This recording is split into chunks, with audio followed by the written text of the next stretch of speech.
মাত্র ৬ মাস। হ্যাঁ, বিএনপি সরকারের বয়স ৬ মাস পার হইতেই না হইতেই এখন রাজনৈতিক অঙ্গনে সবচেয়ে বড় আলোচনার বিষয় মন্ত্রিসভায় বড় ধরনের রদবদল। কে থাকছেন, কে বাদ পড়ছেন আর কারা হচ্ছে নতুন মন্ত্রী? আন্দোলন রহমান পার্থ, লুৎফর রহমান বাবর নাকি ও ডক্টর আসাদুজ্জামান রিপন, কারা পাচ্ছেন নতুন দায়িত্ব? আজ আমরা বিশ্লেষণ করব মন্ত্রিসভায় সম্ভাব্য এই রদবদল, তিনটি বিতর্কিত ও গুরুত্বপূর্ণ মন্ত্রণালয়ের সমীকরণ এবং পিছনে আসল কারণ। রাষ্ট্রপতি নির্বাচনের পরপরই মূলত মন্ত্রিসভা রদবদলে এই আলোচনা আরও জোরালো হয়েছে। কিন্তু প্রশ্ন হচ্ছে, মাত্র ৬ মাসের মাথায় কেন এই রদবদল?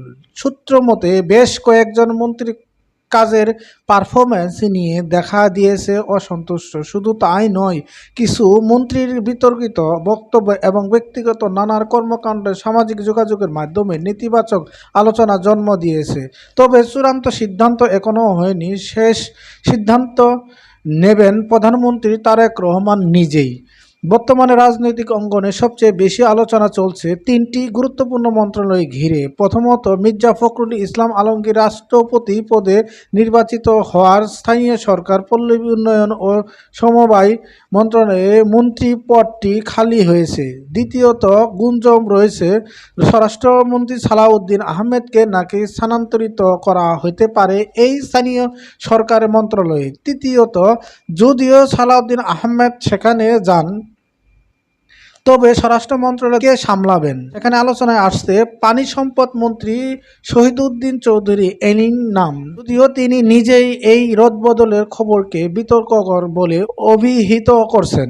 নতুন মুখ হিসেবে মন্ত্রিসভায় কারা যুক্ত হচ্ছেন? সবচেয়ে বেশি আলোচিত নামটি হলো বিজিবির চেয়ারম্যান আন্দোলন রহমান পার্থ এবং BNP vice chairman doctor Asaduzzaman Ripon. এছাড়াও টেকনোক্রেটস কোঠায় নাগরিক ঐক্য সভাপতি মাহমুদ রহমান মান্নার নামেও আলোচনায় আসছে। সাবেক স্বরাষ্ট্র প্রতিমন্ত্রী লুৎফর রহমান বাবর ছাড়াও দীর্ঘ আন্দোলন সংগ্রামে থাকা অভিজ্ঞ নেতাদের মন্ত্রিসভায় আনার চিন্তা করা হচ্ছে। এর মধ্যে ডক্টর আব্দুল মঈন খান, শামসুজ্জামান দুদু, মোয়াজ্জেম হোসেন আলাল এবং হাবিবুন বিন খান সোহেলের নামও ঘুরে ফিরে আসছে।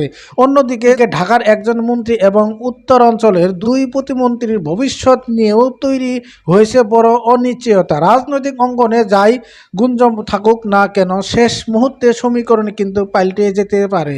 মন্ত্রিসভায় নতুন কেউ আসবেন নাকি বর্তমান নেতৃত্বে আস্থা রাখা হবে তা নির্ভর করছে প্রধানমন্ত্রী আগামী সিদ্ধান্তের উপর। আপনার কি মনে হয়, মন্ত্রিসভায় আন্দোলন রহমান পার্থ কিংবা লুৎফর রহমান বাবরকে আনা কি সঠিক সিদ্ধান্ত হবে? আপনার মতামত নিচে কমেন্ট করে জানান। নিত্য নতুন রাজনৈতিক বিশ্লেষক ও আপডেট পেতে আমাদের সঙ্গেই থাকুন। দেশ রিপোর্ট, MRJ টিভি নিউজ।